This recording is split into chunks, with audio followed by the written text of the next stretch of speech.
Olá, tudo bem? Vamos começar mais um Conversando sobre as Leis Morais com Lígia Simões e Pedro Simões. Tudo bem, Lígia Simões?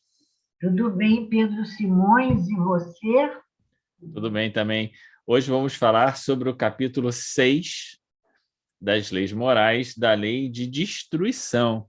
Se você não assistiu os nossos comentários sobre as leis anteriores, tem um cardzinho aqui em cima que você pode acessar. Pode deixar também comentários, sugestões, que a gente sempre aproveita, curte, comenta, responde e tudo mais. E também pode acessar outros estudos que a gente tem feito, palestras, enfim. Vamos começar então com a lei de destruição. Essa é uma lei difícil, né? Porque fala de temas assim pesados, né? Guerras, crueldade, duelo, pena de morte, destruição. É, é meio baixo astral Você essa lei, né? percebeu? Que baixo astral, nada. Você percebeu que eu estou aqui, ó, não concordei com você. Kardec é sempre Kardec. Fantástico. Por quê? Eu penso que ele percebeu esse espírito de achar que a lei de destruição é baixo astral. Então, logo na primeira questão que ele organiza, porque Kardec organizou, os espíritos não deram uma ordem das questões. Kardec organizou o material que ele recebia dos médios. E ele já começa demitificando essa ideia de destruição como baixo astral. Vamos ler a questão 728 para perceber a beleza da lei de destruição? Na verdade, assim, Kardec sempre começa os capítulos das leis morais com uma pergunta que é aquilo que a gente já comentou anteriormente, né? Muito semelhante, perguntando se aquilo que ele está falando de fato é uma lei da natureza ou uma lei de Deus, né? E pergunta também se a destruição é parte da lei da natureza. Mas você vai perceber, vamos ver se você, estudando, se preparando para a nossa conversa, percebeu isso, que diferentemente das leis anteriores, neste capítulo da lei de destruição, a afirmativa de Kardec de que a destruição é uma lei da natureza parece ser, não discuta comigo até chegarmos lá na reflexão da questão, ela parece ser ligeiramente revogada, se não revogada, modificada ao longo do raciocínio que ele vai desenvolvendo nesse capítulo. Vamos ver, né? Vamos ver qual é o raciocínio desenvolvido no capítulo. Kardec A não. conclusão que eu A cheguei conclusão, está exatamente. Então, vamos passo a passo. O passo a passo. importante é entender que Kardec, então, parte do mesmo princípio das outras leis. Sim, Isso aqui é sim. uma lei da natureza, né? É uma lei Está na divina, lei é uma de lei Deus. natural, está na lei de Deus, né? Esse é o ponto de partida. E aí os espíritos não dizem nem que sim, nem que não. Não é isso? Ele diz: é preciso que tudo se destrua para renascer e se regenerar. Porque o que Interessante, chamais de isso vai, destruição. isso vai sustentar um pensamento adiante. Vamos Então, lá. porque ele diz: porque o que chamais de destruição não passa de uma transformação que tem por fim a renovação e melhoria dos seres vivos. Pedro, essa pergunta 728 é um espetáculo. Ela é um espetáculo. Olha só quanta coisa. Em primeiro lugar, ele não afirma, como nas outras, que é uma lei da natureza. Ele diz que está na natureza, porque há uma necessidade de que tudo se destrua para renascer e regenerar. Se a gente para nessa primeira afirmativa, nós vamos ver que a ideia de destruição está presente para nós quando a falência do organismo material que vai se transformar, como ele afirma, para renascer. Quem renasce é o princípio material. Já o princípio espiritual, que parece também, nos parece, se destrói, se perde, vamos usar esse verbo associando a ideia de destruição, ele está num processo de regeneração, de renovação. E mais adiante, lá na 733, Kardec vai dizer para nós, essa destruição se elabora, esse princípio inteligente se elabora através das diferentes metamorfoses por que passa. Não logo na 728A. Então, você veja que importante essa primeira parte. Depois ele diz para nós o que, Pedro, você vai me permitir aqui devagar um pouquinho o meu pensamento. O que ele fala que é uma coisa fantástica, quando ele diz assim para a gente, olha, o que vocês chamam de destruição, e isso vai ser pano de fundo ao longo de todo o capítulo. O que você chama de destruição não passa de uma simples transformação, ou seja, destruição, como nós pensamos, fim, eliminação, essa destruição não existe. Tudo se transforma, renascendo o princípio material ou se regenerando o princípio espiritual. Renascendo o princípio material numa renovação importantíssima para a melhoria dos seres vivos. E no princípio espiritual, regeneração para a evolução e o progresso dos espíritos, não é verdade? É verdade. Fica parecendo mesmo que talvez fosse mais apropriado falar de uma lei de transformação, de renovação, essa ideia, né, de que as coisas estão sempre se renovando, se transformando, né? Seja Ele vai materialmente... falar isso. Oi? Ele vai falar isso. Pois Só é, que mas... o ponto de partida de Kardec, e isso é muito importante para a nossa percepção, é sempre a ideia comum. A ideia comum. Você vê que todo o trabalho do Evangelho segundo o Espiritismo, que nós já estudamos com tanto prazer, Kardec vem discutindo e depois fazia parte do método de Kardec. Ele pegar as ideias, isso lá em O Céu e o Inferno, o que é o Espiritismo, a Gênese, a gente encontra muito presentes, né? Ele pegar ideias comuns, como a ideia da destruição, para a gente não sair daqui do nosso capítulo, e ele dizer, olha, é isso. Vocês pensam que há destruição? A ideia de destruição, né? Que às vezes isso daria um outro comentário, a gente leva até para a vida moral, porque a gente diz assim, olha, quando a gente é alcançado por um flagelo moral, a gente diz assim, eu fiquei destruída. Yeah. Não é verdade? Fiquei destruída com o que aconteceu. Mas não existe destruição. A gente não, mas eu estou falando só isso porque, na sequência, Kardec pergunta sobre o instinto de destruição. Então, ele continua com a ideia de destruição, mesmo com a resposta anterior, trazendo essa ideia de renovação, de transformação, né? A renovação, como você comentou, tem a ver com a ideia do progresso espiritual, né? Mas, no que tange as coisas materiais, sempre há uma renovação das coisas, né? As coisas se transformam constantemente. Agora, você veja... Oi, pode terminar seu pensamento, desculpa. Não, é só para dizer que, então, Kardec insiste nessa ideia de existir um instinto de destruição. É como se fosse uma necessidade de destruição, que em algum momento é preciso que alguma coisa acabe para que outra surja trazendo alguma coisa de novo, né?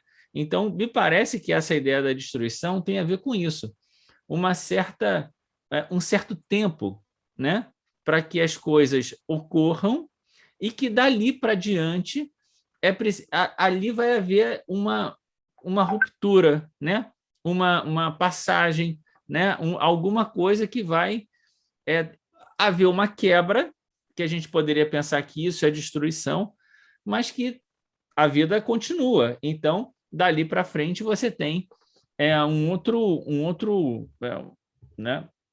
Então, na verdade, é como se a ideia do instinto de destruição tivesse com essa perspectiva, né?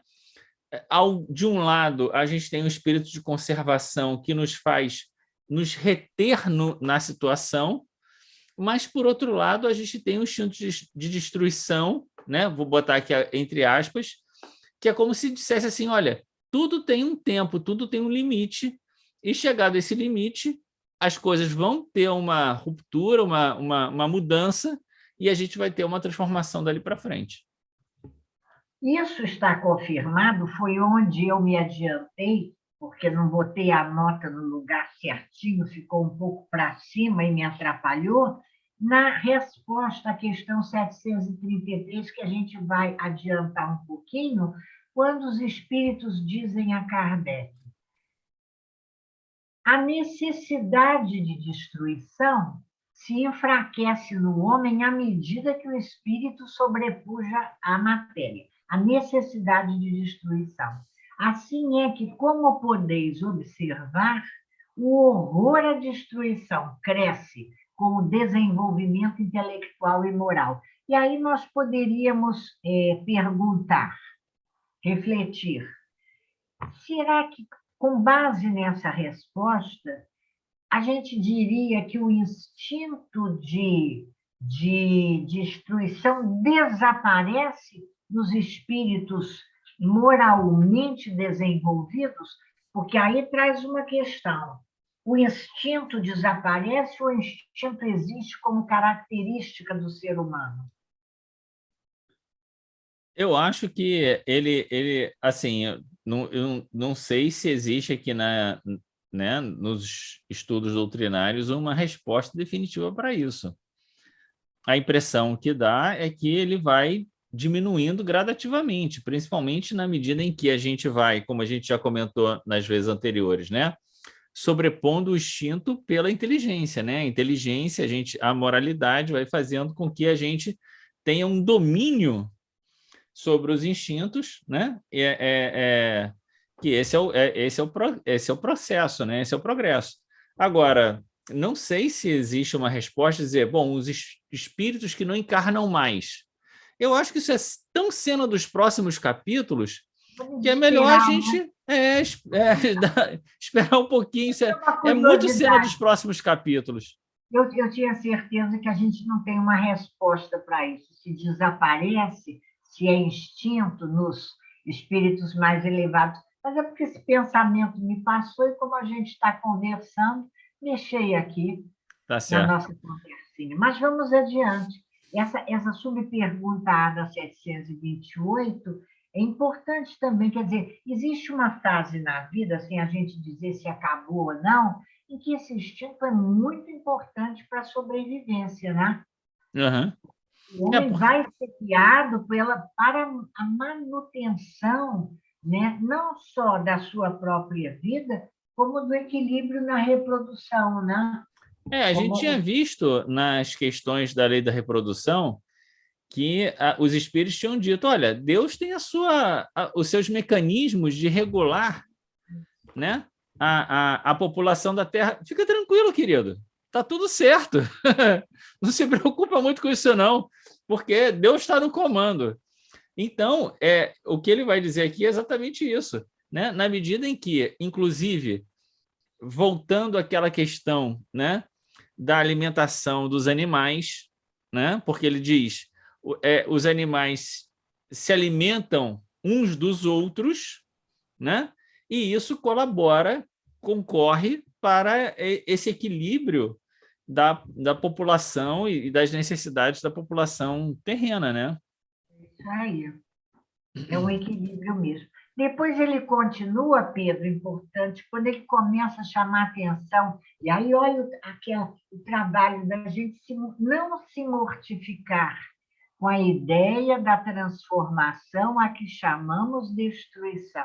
Olha, esse invólucro que se destrói, vamos dizer, com a morte do corpo físico, é um simples acessório. Olha, Né?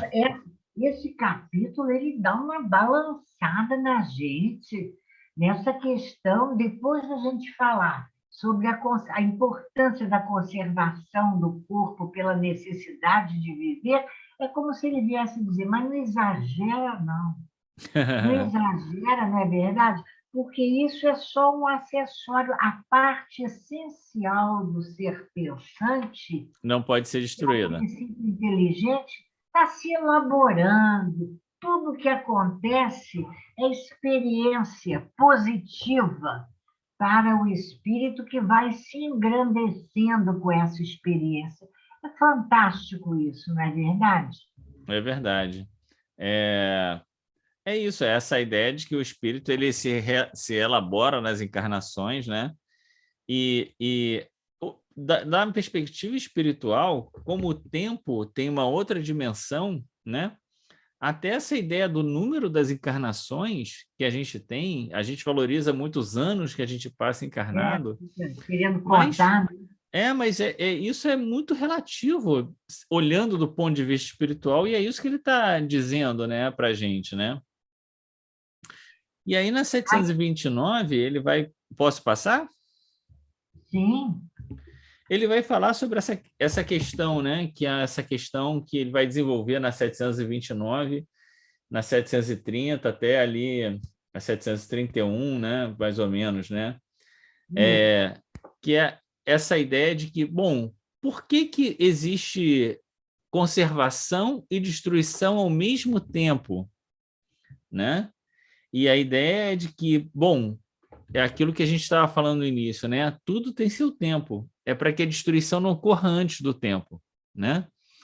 E isso é muito importante para a gente pensar da nossa própria encarnação, da nossa vida e dessas destruições a que nós estamos suscetíveis, de que elas têm um tempo para ocorrer, né?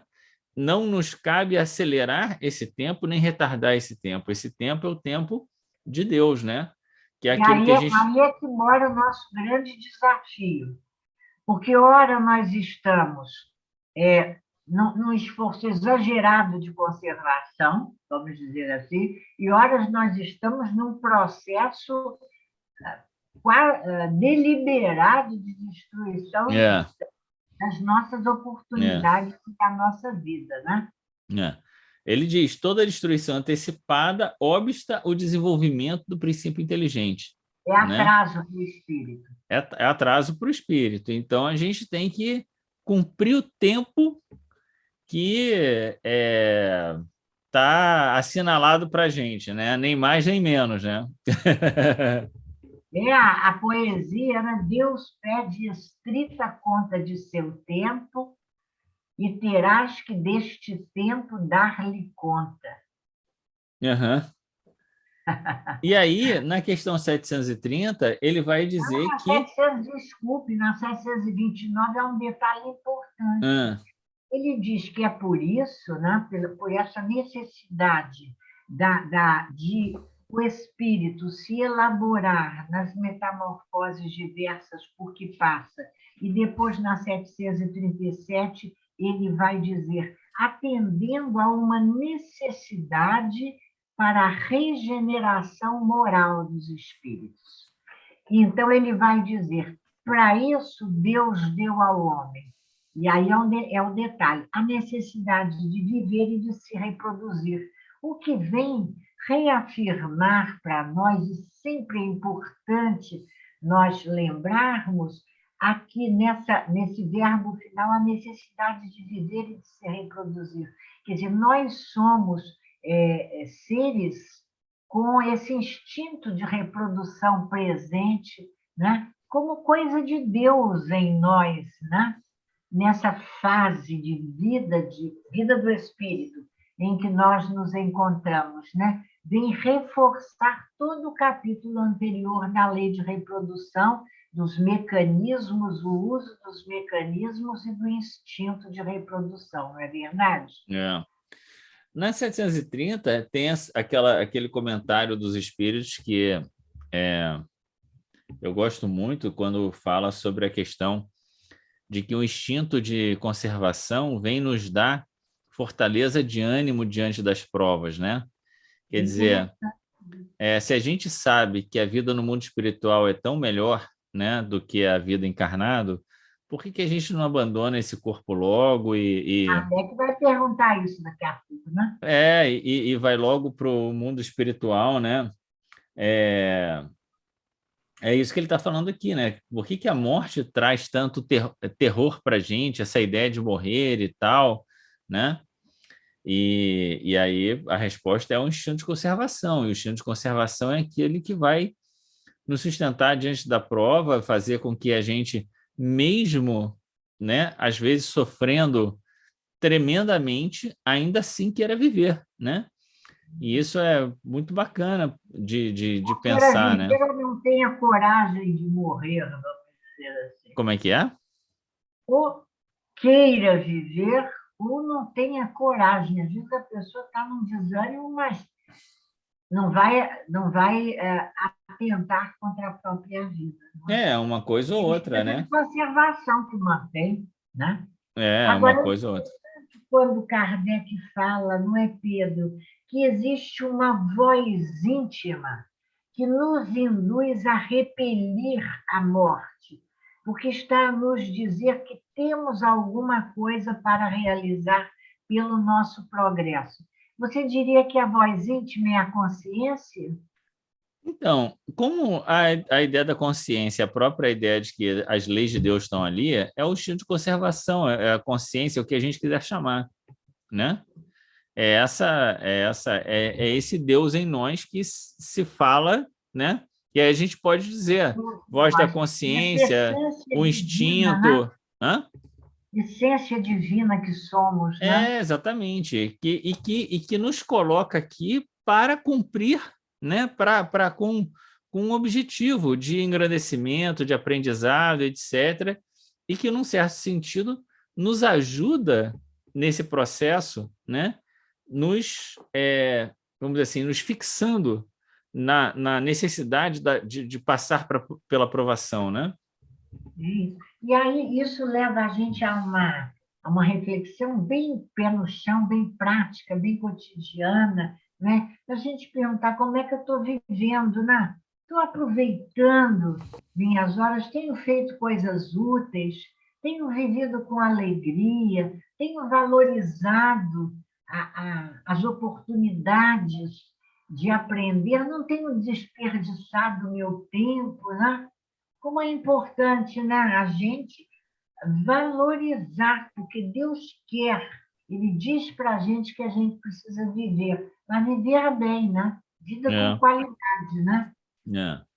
Tem uma coisa que não assim tangencia esse tema e que me lembrei agora, e que a gente está falando dessa questão da destruição, da conservação, né? Uma das questões que os espíritos chamam muita atenção no céu e inferno, quando vão avaliar o desempenho do espírito desencarnante, é exatamente se ele cumpriu o tempo, se ele não se precipitou, né? Na volta ao mundo espiritual por qualquer razão.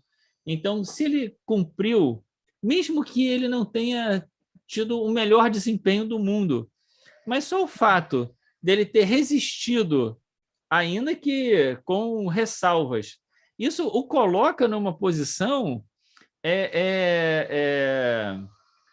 numa posição melhor, porque ele conseguiu vencer aquela etapa, ainda que com ressalvas, mas ele conseguiu, né?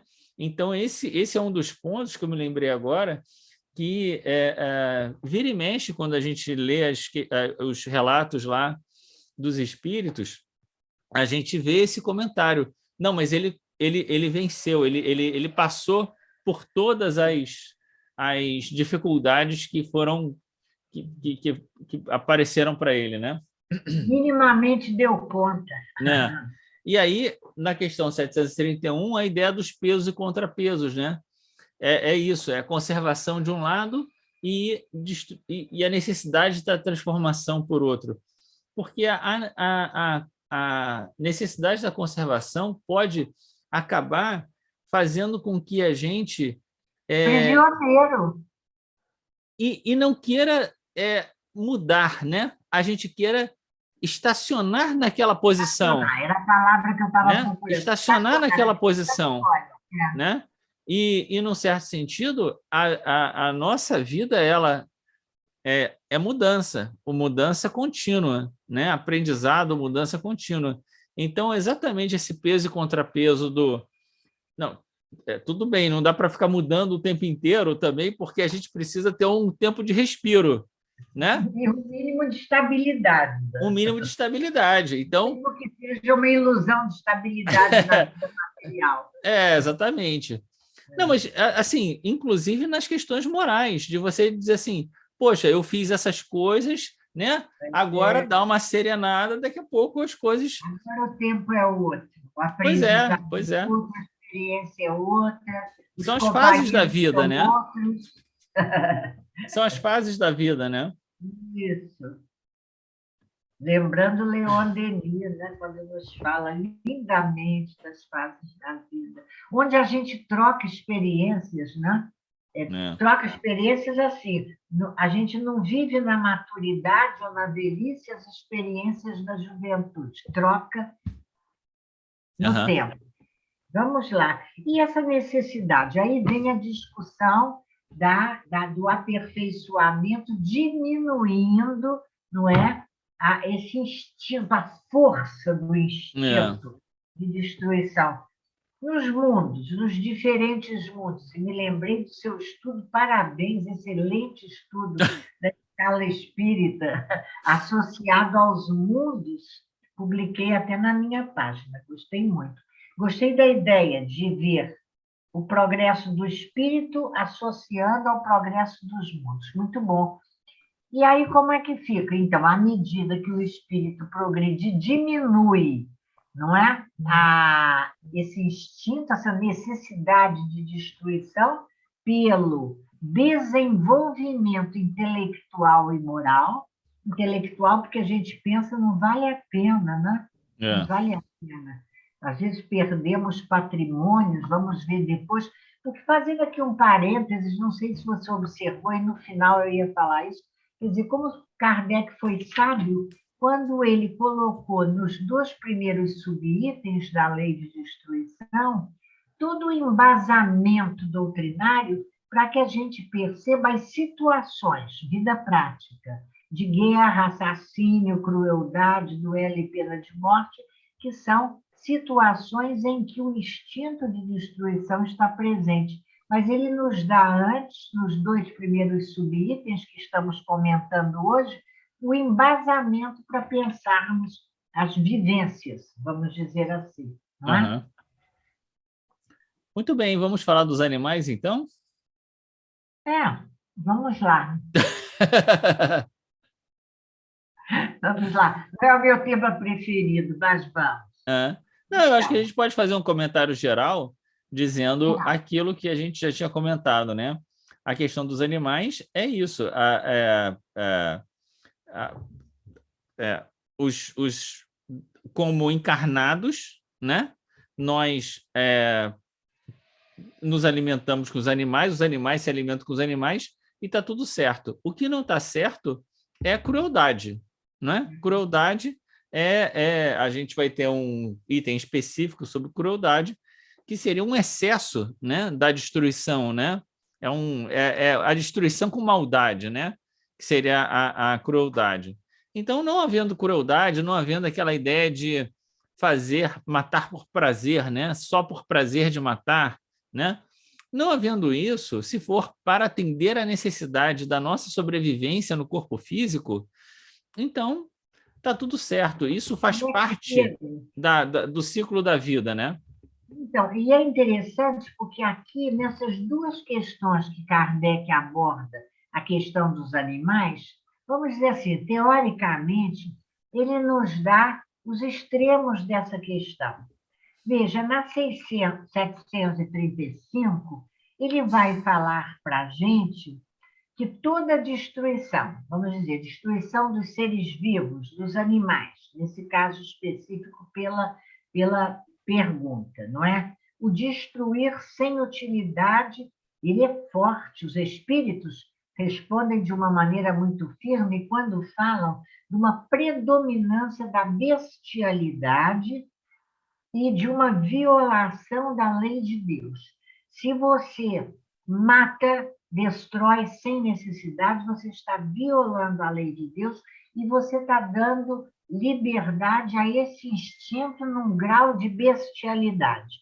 Mas você veja que o outro extremo aparece na questão 736, quando ele fala que também o excesso.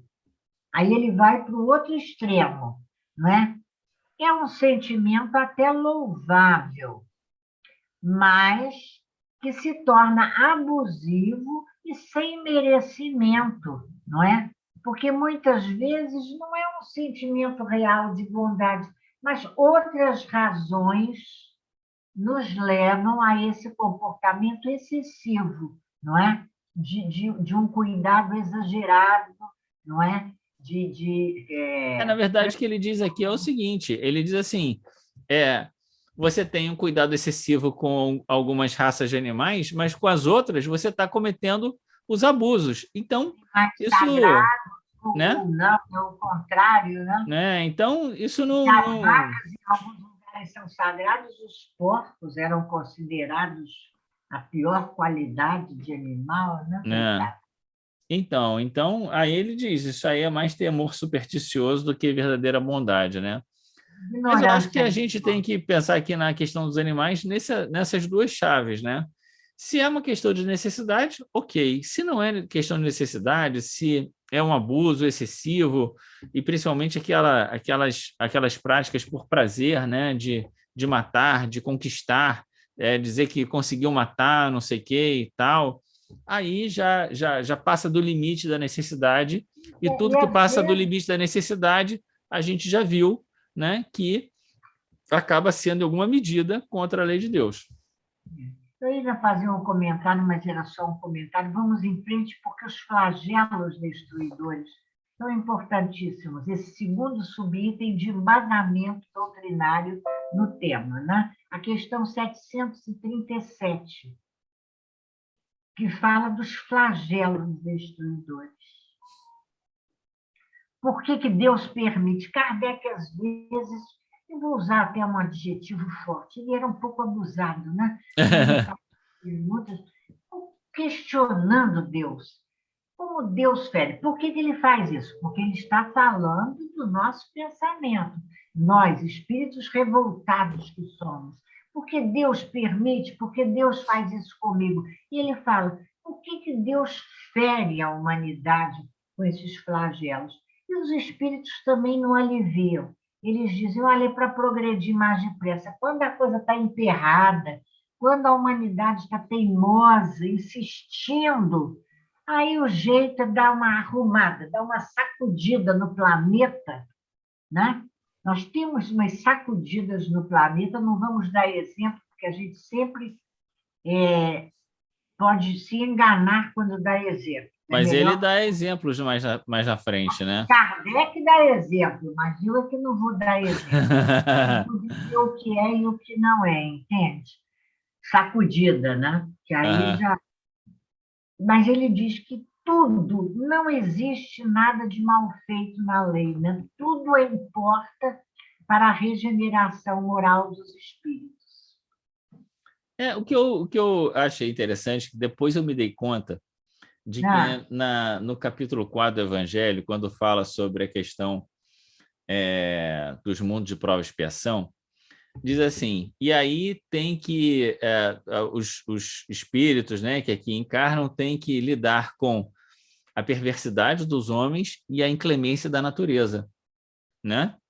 Então, quando ele está falando aqui dos flagelos destruidores, é como se essa dimensão da inclemência da natureza, dos fenômenos naturais, que vai trazer para nós, do nosso ponto de vista, porque ele vai chamar a atenção aqui depois, dizendo, olha, você chama de flagelo destruidor do seu ponto de vista, porque do nosso não é flagelo destruidor. Por quê? Porque é exatamente a necessidade de dar essa arrumada, se chacoalhar para uma transformação, que Uma é reorganização, que é uma o retomada da princípio, ordem das coisas. o princípio da lei de destruição, né? Mas olhando do ponto de vista espiritual, é como se estivesse dizendo, olha, e mais para frente ele vai dizer, vem cá, mas precisava mesmo disso? Né? Kardec insiste. Kardec insiste, precisava mesmo disso? E os espíritos vão dizer Não que tem outro não. jeito, não. E os espíritos vão dizer que não precisava. Não é? Mas por que existe isso? Porque a gente acaba não aproveitando, de fato, as oportunidades que nós temos, a gente vai chegar nessa questão, não é? De fazer o progresso sem esses eventos que aceleram o nosso progresso. Então, eu me lembrei da passagem do Evangelho, porque já está lá no Evangelho, né?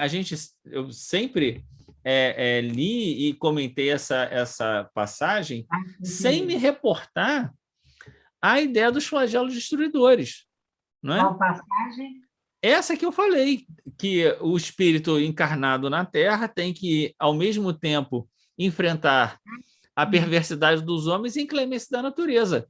É o segundo Espiritismo. Sim. Exatamente. A inclemência da natureza nada mais é do que como se estivesse dizendo assim, olha, então você vai encarnar, você vai ter uma vida difícil e de tempos em tempos, né, a providência divina vai te colocar em situações aparente para nós de flagelo, mas para que esse progresso não demore demais dar conta.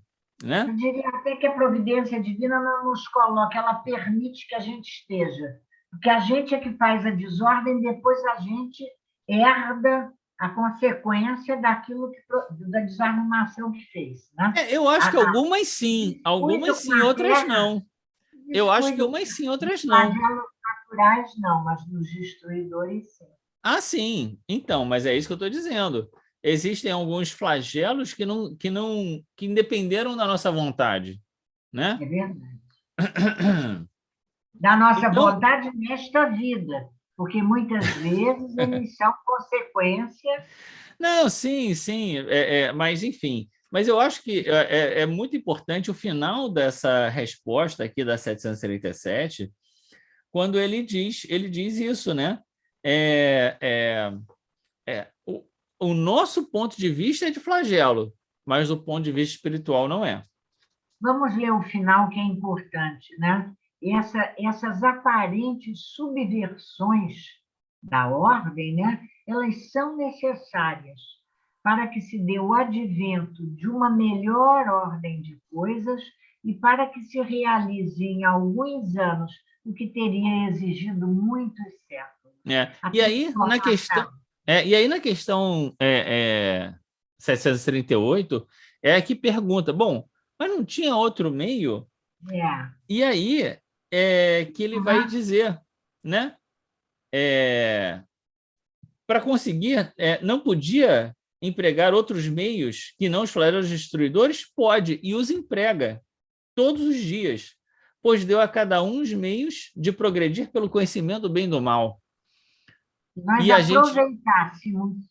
Se a gente aproveitasse isso, o que isso significa?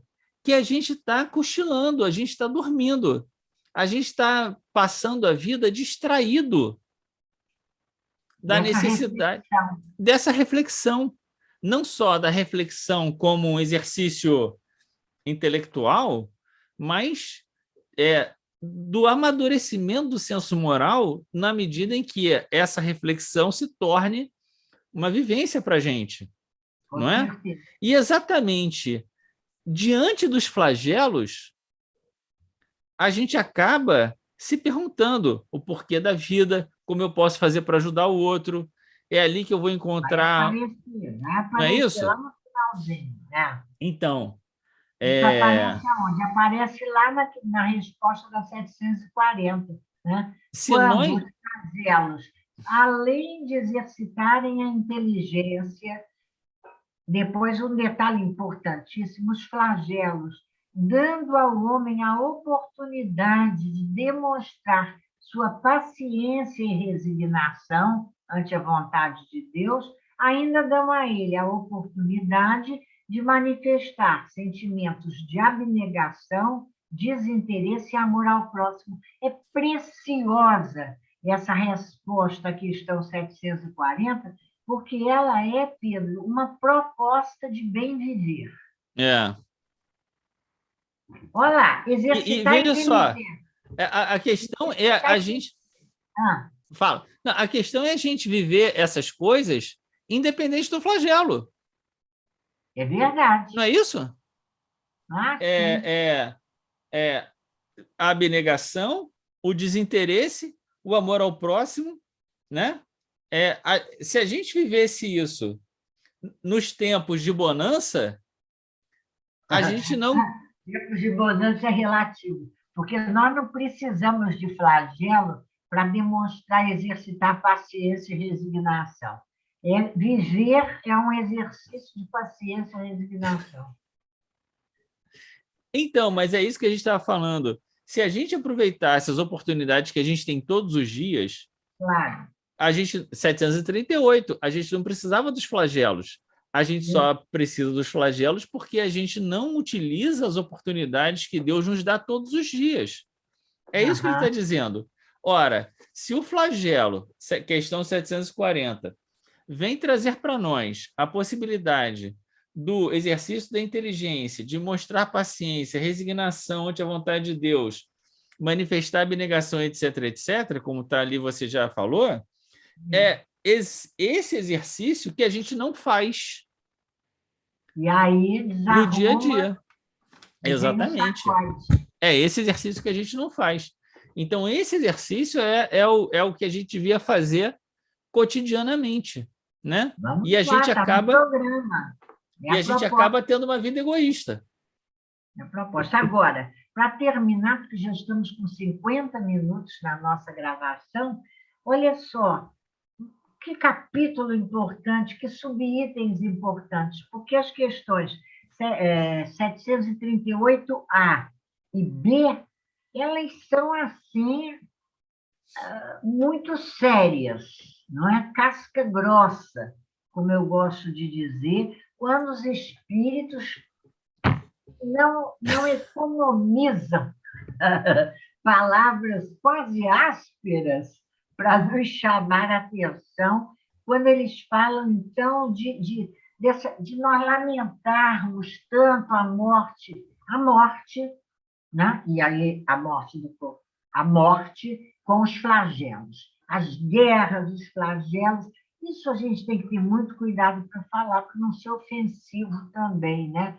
Porque mas os espíritos são conosco. Ela está lamentando muito a morte nas guerras, morreram 500 mil, 600 mil, está lamentando, olhando do seu ponto de vista material.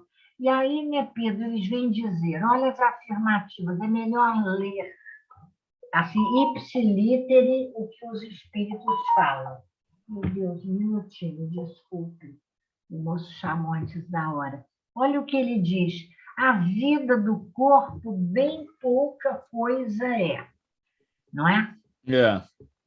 Um século no vosso mundo não passa De um de um relâmpago. relâmpago, hein? Um relâmpago na eternidade. Então, olha, um século não é nada, perder um século, enfim, eles não aliviam. Depois eles dizem e chamam a nossa atenção, o que importa é o mundo real. Esse é interessante, né? A gente fala muito do mundo espiritual, mas aqui também é mundo espiritual, somos espíritos.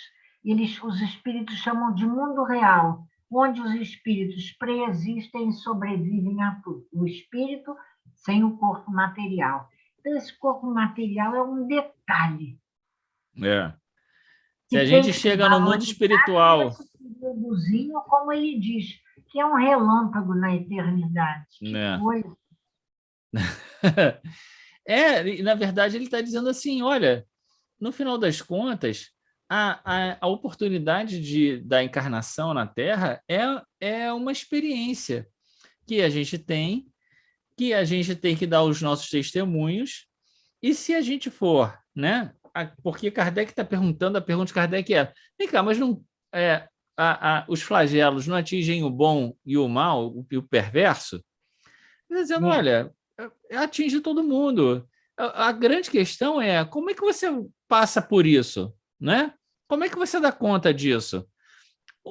Se a sua vida encerrou ali, você encerrou bem a sua vida?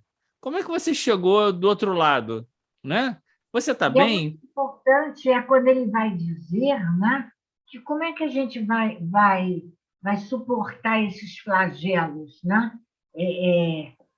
Aí ele vai fazer referência ao primeiro capítulo do Evangelho segundo o Espiritismo.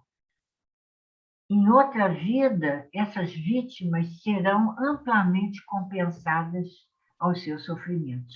Ou seja, lá no primeiro capítulo, introdução, a certeza da vida futura. Sem a certeza da vida futura, mas eu não quero compensação na vida futura. Azar o seu, não é verdade? E se souber passar por isso sem murmurar. E né? complementa. E olha, acredita, lança o olhar para diante e vê se passa sem murmurar, porque se der uma murmuradinha, já perdeu o crédito. Falaram isso há pouco ali atrás, né? Pois é. Já perdeu o crédito. Questão, mas falaram. Pois é. Assim, é muito impressionante ver como os espíritos eles dão uma outra dimensão, né, para a importância da nossa encarnação e dos nossos corpos, né? O que é o corpo, né? O corpo é só o veículo para você poder se manifestar no mundo. É só isso, né? Acabou. A vida continua. Os séculos estão pela frente. Da vida material, né? Sim, os séculos estão pela frente. Encerrou uma encarnação, o século não é um relâmpago, né? Então, há ainda outras oportunidades. Aproveita bem essa oportunidade, desencarnando, seja de que forma for, né? E entendendo que se a gente é objeto, não vou te falar vítima, né? Objeto, né? Passando por um flagelo qualquer, a gente tem que se colocar numa posição de protagonista da história, né? O que eu faço? O que isso me remete a fazer? Eu, como cristão, o que eu sou chamado a fazer nessa hora? É o porquê, o para quê e o como. O porquê, olha, está lá na 741. Muitos flagelos, amigo, resultam da própria imprevidência do homem. Muitos flagelos resultam de sua própria imprevidência. Para quê? Para a renovação, para o aproveitar do tempo, para que se realize em alguns anos o que teria exigido muitos séculos. Como passar pelos flagelos? Com o olhar, compreendendo a vida futura, estou procurando aqui onde está, não é? E tendo certeza de que na vida futura você vai ter ampla compensação dos seus sofrimentos, se você souber suportá-los sem murmurar. Por quê, para quê e como? E tem um comentário de Kardec aqui na questão 738. Uma hora. Na questão 738, que é muito importante, quando ele diz assim: venha por flagelo a morte ou por uma causa comum, ninguém deixa por isso de morrer, desde que haja soado a hora da partida. Então, entenda bem, se a sua vida terminou por conta do flagelo, ela ia terminar de qualquer maneira, amigo. Louvado seja Deus. Ela ia terminar de qualquer jeito, porque soou a hora da sua partida. Então, o flagelo foi só um meio de fazer com que aquilo que já se daria, né, ocorresse. Certo? A pessoa ia morrer naquele momento da vida dela. Morreu pelo flagelo, mas podia ser de outra... A hora tinha chegado. A hora tinha chegado. Aí, muito a refletir sobre isso, José Pedro. Mas a gente não está discutindo isso aqui, mas quando fala lá sobre... Agora eu não sei qual é a parte do Livro dos Espíritos que fala sobre isso, mas tem uma parte que fala sobre isso, acho que é fatalidade, né? Fatalidade e livre-arbítrio. Se chega a hora, né? Se isso está marcado, etc. E vai ratificar essa ideia. E aí ele vai dizer aqui, só para a gente terminar, né? Esses terríveis flagelos não nos pareceriam mais do que passageiras tempestades do destino do mundo, né? Então, aquilo que parece para a gente uma coisa que às vezes dura anos, né? Cara, mas isso é uma tempestade, isso é uma coisa passageira, né? A gente tem que olhar com outra perspectiva. Enquanto a gente continuar olhando os eventos dessa vida com os olhos somente da vida material, aí a gente vai ser advertido pelos espíritos assim. O que você chama de flagelo talvez não seja isso. Muito bom. Olha, vamos dizer assim para os nossos companheiros que nos dão a alegria de participar conosco. O tema é instigante. Se você gostou, se ficou com dúvidas, coloca as dúvidas para nós. Nós vamos tentar pensar juntos como respondê-las. Se você gostou, relê esses 2 primeiros subitens do capítulo 6º da Lei de destruição necessária, destruição abusiva, flagelos destruidores, porque aí Kardec condensou o suporte doutrinário, para nós pensarmos na próxima semana as situações que nós julgamos flagelos destruidores, ou aqui são todos destruidores. Livre-arbítrio do homem, vamos ver. Guerras, assassinatos, crueldade, duelo, pena de morte. Desafiador esse estudo. Foi para você, José Pedro? Com certeza, foi né? Muitas lições aí desse capítulo, né? Muita coisa para pensar, muita coisa que a gente às vezes vai passando pela vida e vai deixando um pouquinho de lado, e é sempre bom voltar a estudar novamente. Pedindo a Deus que nos abençoe a oportunidade desse estudo, pedindo a Deus que abençoe a todos nós, a você que nos escuta, a sua casa, a sua família, a sua vida. E essa oportunidade que nós temos de estarmos encarnados, vamos aproveitá-la da melhor maneira possível, buscando fazer o que nos for possível dentro desse tempo, né? Tempo de conservação, tempo de destruição. É isso aí. Tempo abençoado que se chama hoje. É isso aí. Até quarta. Grande abraço, tchau.